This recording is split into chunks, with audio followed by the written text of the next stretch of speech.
about what is happening in the status quo. Then we will compare that towards towards why it is better to actually implement this, when actually better to implement this rule. And that will be the end of the speech. So what's happening right now in the status quo? So in the status quo, a lot of people, a lot of non-male people, they they are not being represented within the presidential election. They are slowly being represented within places like Congress or the Senate, but it still is a stagnant process. On top of that, um, even in leadership positions, non-male applicants are not being represented as well, and is primarily a culture of people who identify themselves as male that control all these leadership positions. Um, why is that the case? Well, throughout all the years, yeah, throughout all the years, we've had so many. We've only had male leaders and male presidential candidates, even in the primaries. Um, well, why? Like, how could that come?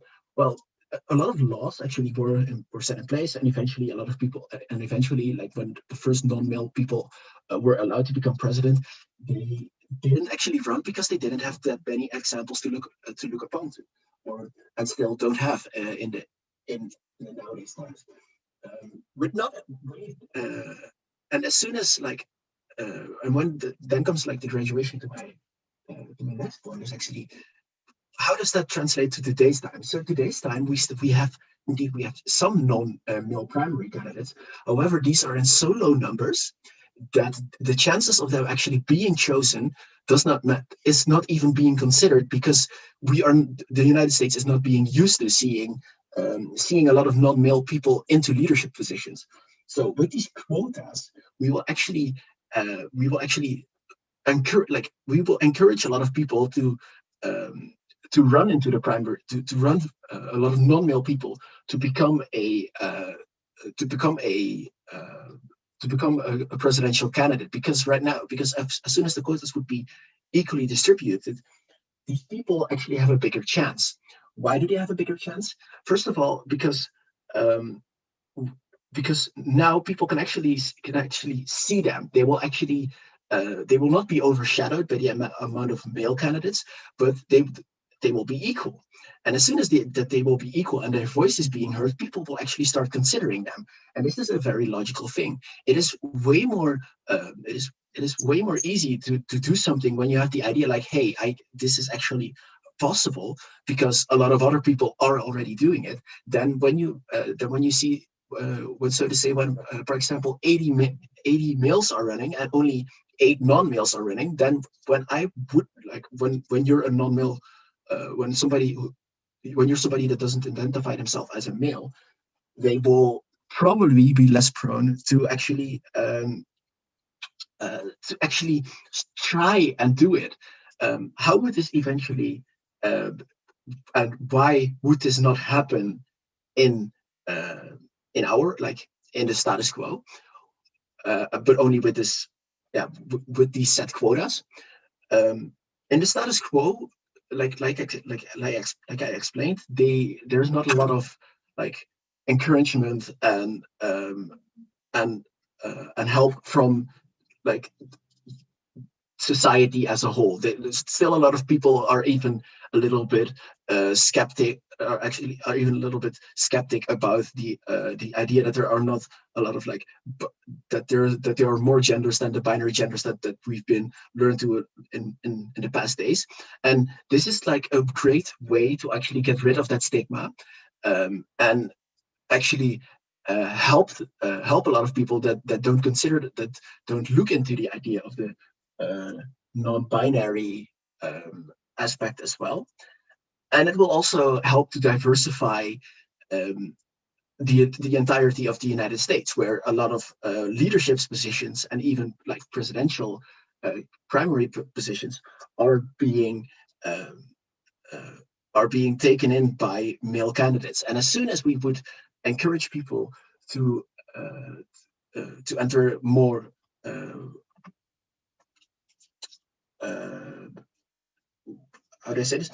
to enter like more in these, to be able to enter in these primaries, we will get more examples for young people, for young non-male people that will eventually later on might be the new presidents. But also for a lot of people that are actually already being capable of becoming a presidential candidate or becoming president, will suddenly see like, hey, there are quotas right now, and with all these quotas, we can.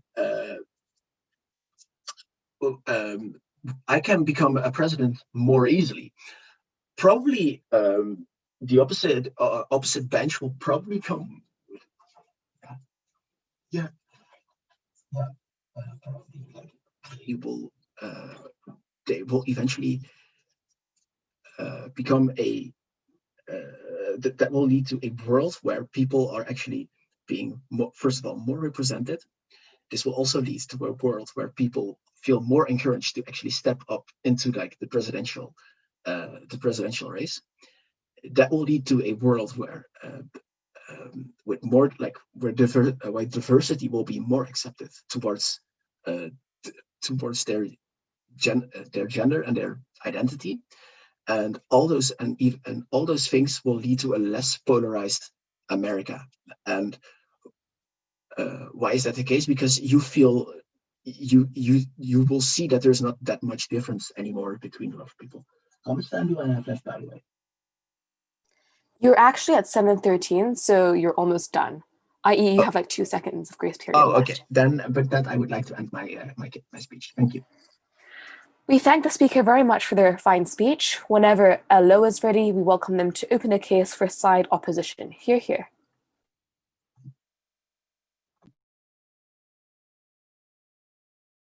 Yeah, sorry.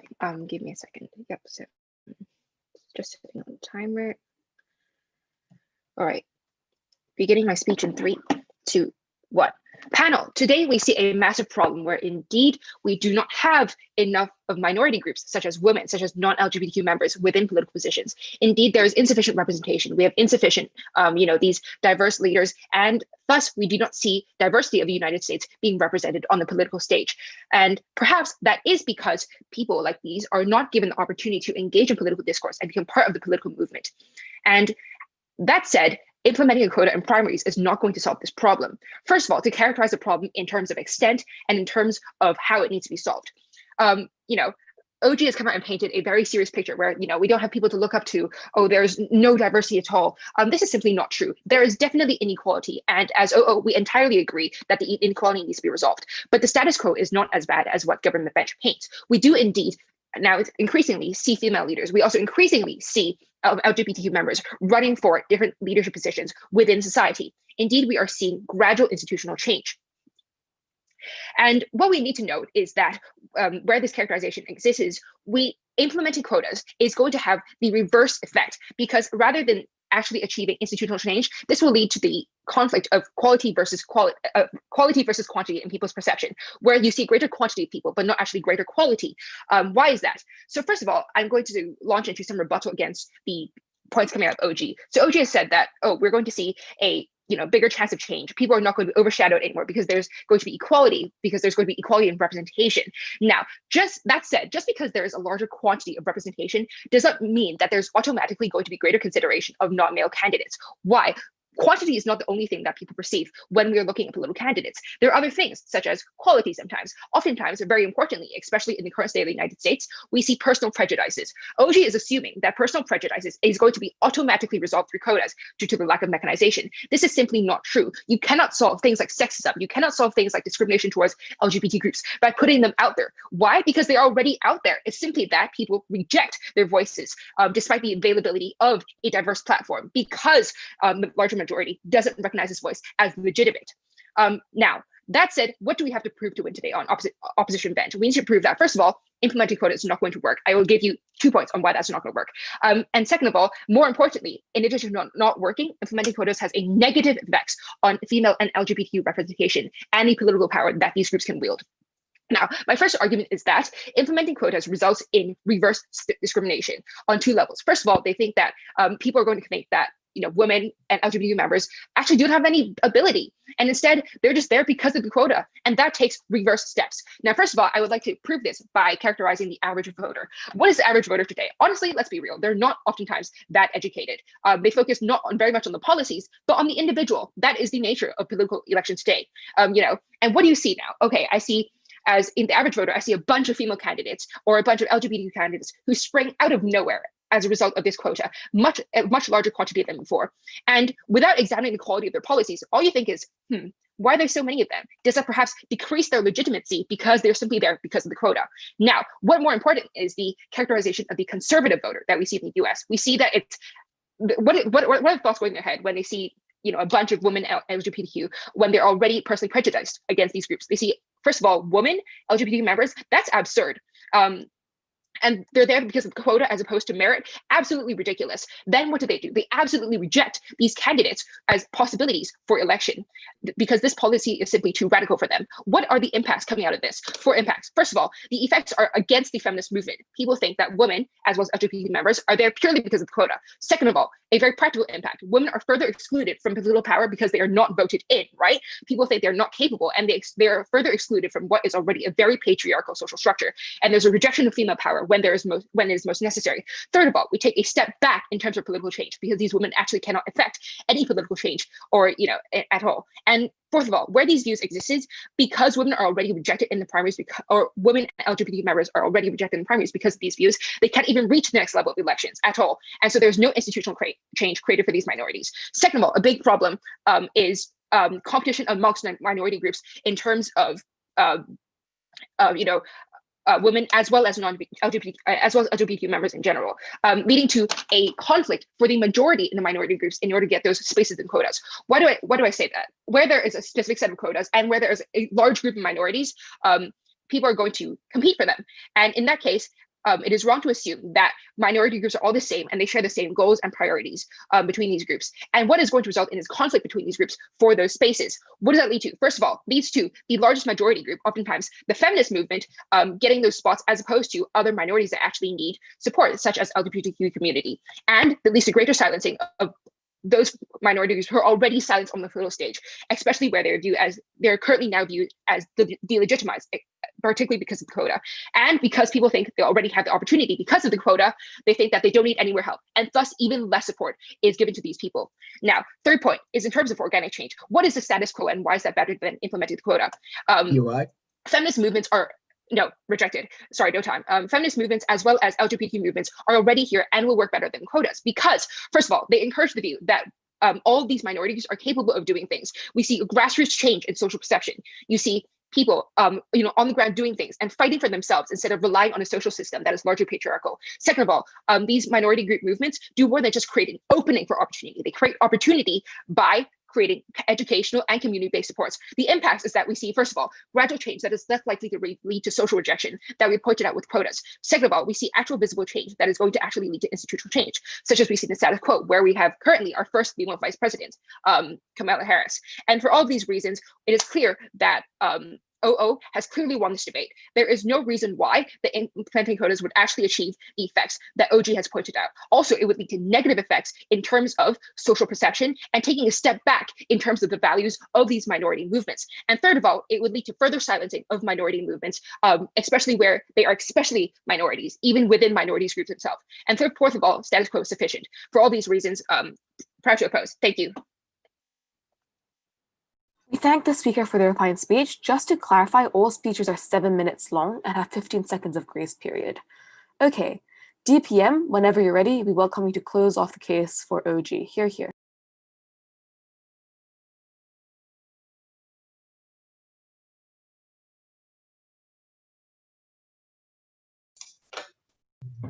That's just a sec. I'm getting out my timer. Sure. All right, and I will start. Okay, I'll start off with some rebuttals on OO's points, and then I will elaborate on our arguments of why having these quotas will lead to better representation in politics and how there will be an improved participation of non-male representatives.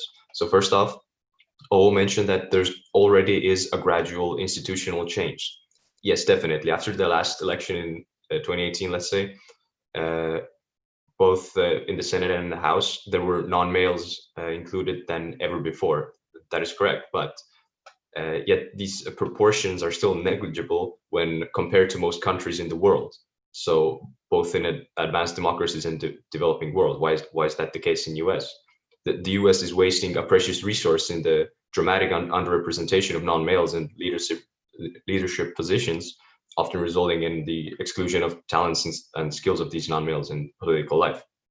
Secondly, the quality versus quantity arguments that that there will be just a greater number of representatives, but they won't be as good. So since there are no quotas and the representation is so low, they don't even have a chance to abide their views and to represent these views. So that since there's so few of them, there's less opportunity of these views of the non-male representatives even reaching any higher levels because of the underrepresentation.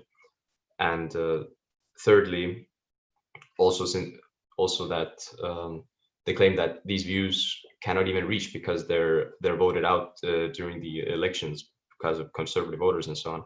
That is also the case, since there aren't these quotas. There's certain bias by which these candidates are not even have the opportunity to participate, and therefore there is the certain confirmation bias that clouds the conservative voters of just having their views conformed, of seeing the people representing them already possess their views, and therefore the views and ideas of these of the non-male representatives don't even have the chance to pursue. So to elaborate more on our arguments, first of all, why this leads to better representation in politics. So there are certain power relations that are currently shifted towards male representatives under the status quo. Now, non-males politicians' participation would result in tangible gains for democracy. It would include greater responsiveness to citizen needs. There would be increased cooperation across party and ethnic lines and a more sustainable future. Non-male participation in politics help advance gender equality, and it affects both the range of policy issues that get considered and the types of solutions that are proposed as well.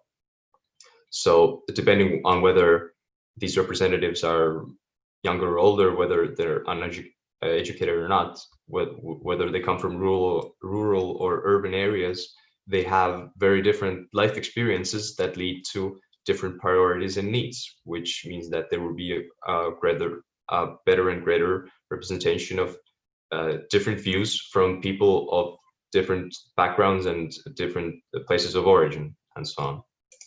So as more non-males are elected to office, there's a corollary increase in policy making that emphasizes quality of life and reflects the priorities of families, women, and ethical and racial minorities eventually. So given the current slow speed by which the number of women in politics is growing, these quotas are a perfect mechanism to fix this issue, right? So secondly, how this would encourage non-male representatives to participate in politics in the first place. Currently, under the status quo, this underrepresentation that is occurring causes a certain bias towards non-male politicians, right? So they have never had the ability to prove their capability because they've never have had a great representation within politics. So it's a reinforcing vicious cycle of keeping these people and these views out of the front lines, out of politics. So there's very, very low numbers of non-males running for the presidential elections and so on. So due to this long-term bias, there is currently this mentality of discouragement among these peoples. They just don't perceive themselves as capable of reaching these levels in politics and so on. So if there would be, let's say, a non-male president or just a better representation of non-male representatives within politics, this would encourage these the non-male people to have better interest and say and encouragement to participate in politics and to stand up for their views, and to see that the bias will gradually disperse over time. So therefore, and it's not like not every non-male representative elected to either parliament or any other legislative body will only place, let's say, women's issues or rights to the forefront of their agenda. No, there would be a collaboration between all of the representatives from different ethnicities and backgrounds, and it would lead to a better discussion within politics, and it would lead to better policies. So what else? So all in all, within our case, we would have a far better representation of different views and ideas within politics, and would have better politics and policymaking in general, and a more sustainable democracy. And with that, I've said everything I have to say, so thank you. We thank the speaker for their fine speech. Whenever DLO is ready, we will come in to close out the debate for the top half. Here.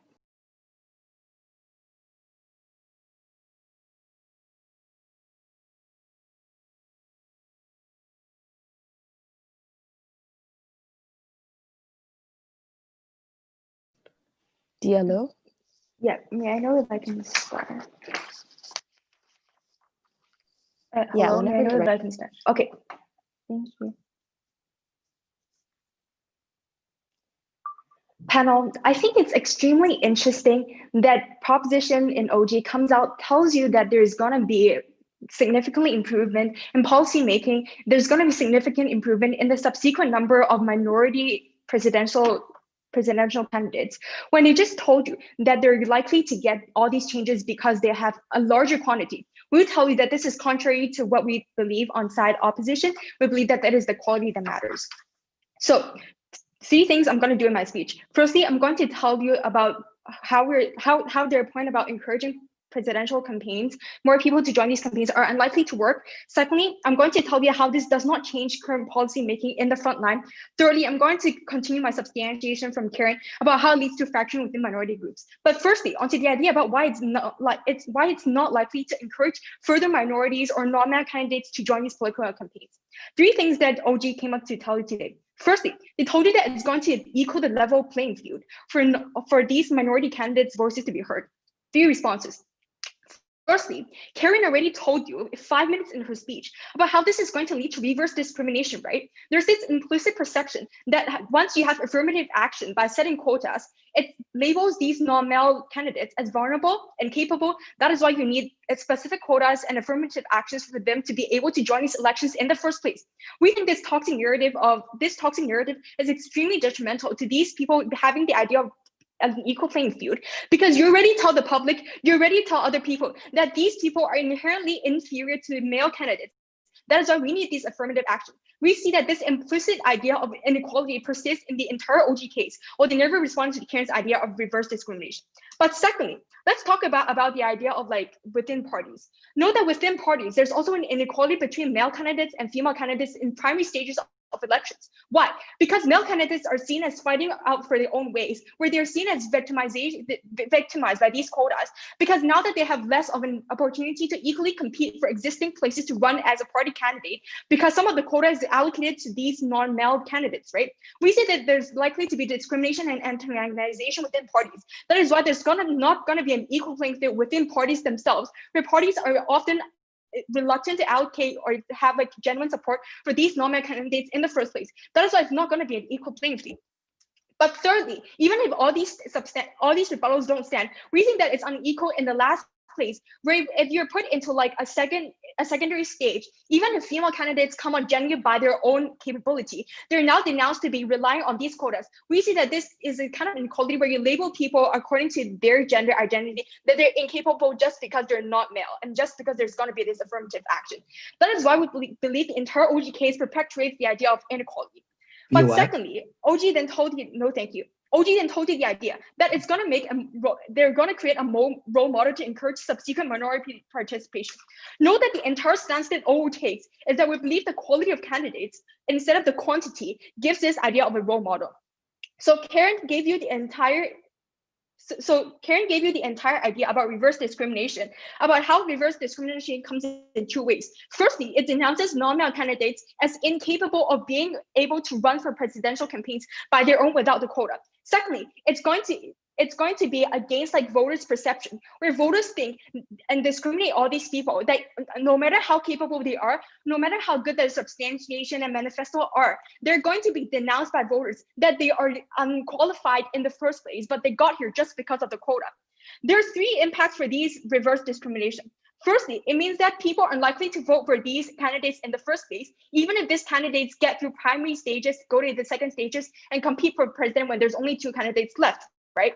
When there's no voting in the second stage, or these people can't even enter the secondary stage because of reverse discrimination by voters, there's going to be two more impacts. Firstly, they're never going to get into points of position, i.e. they're not going to be president. They're not going to effectively enact policies that help minorities in the first place, right?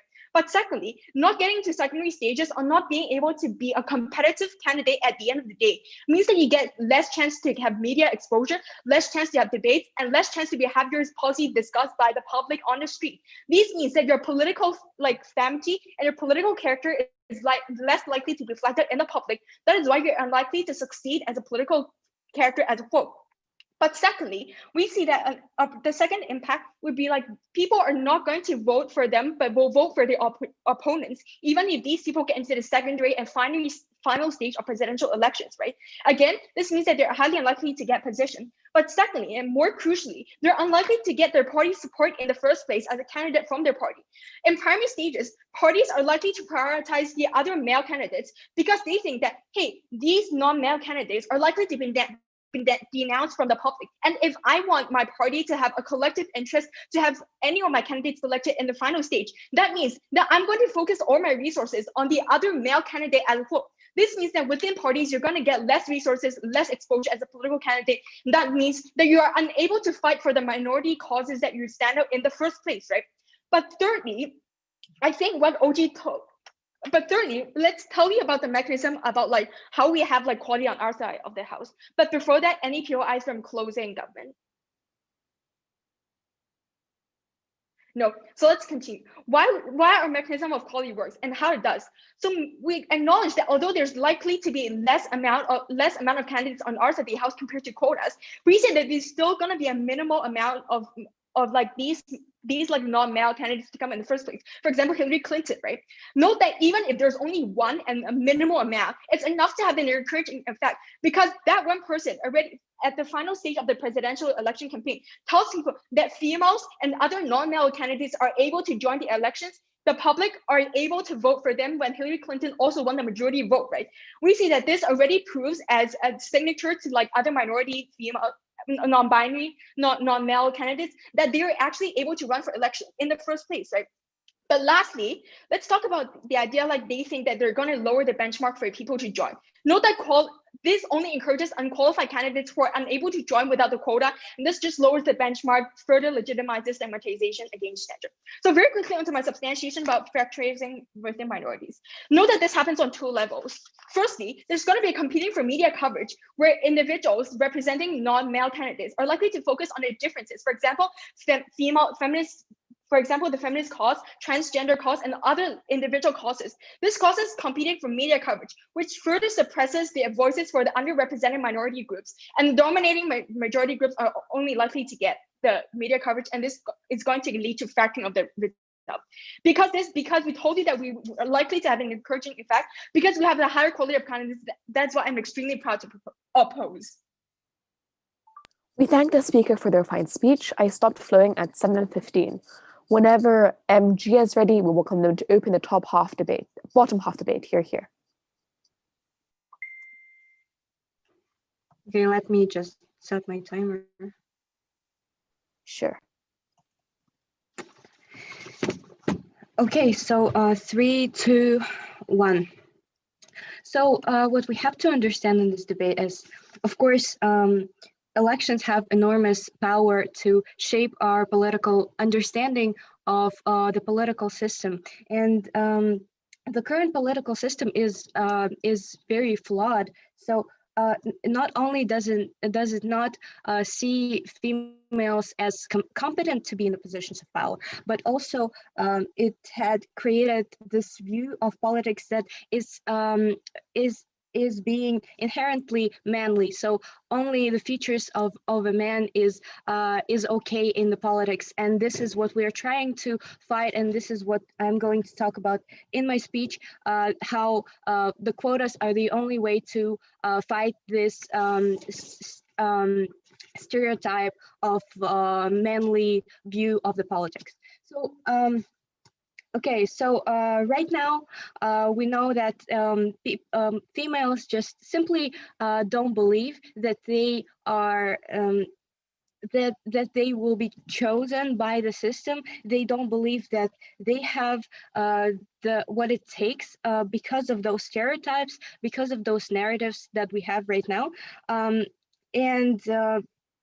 Right now, we associate positions of power and authority only with men, and this is a great problem, because women are not perceived as and so on because of their feminine features, because of their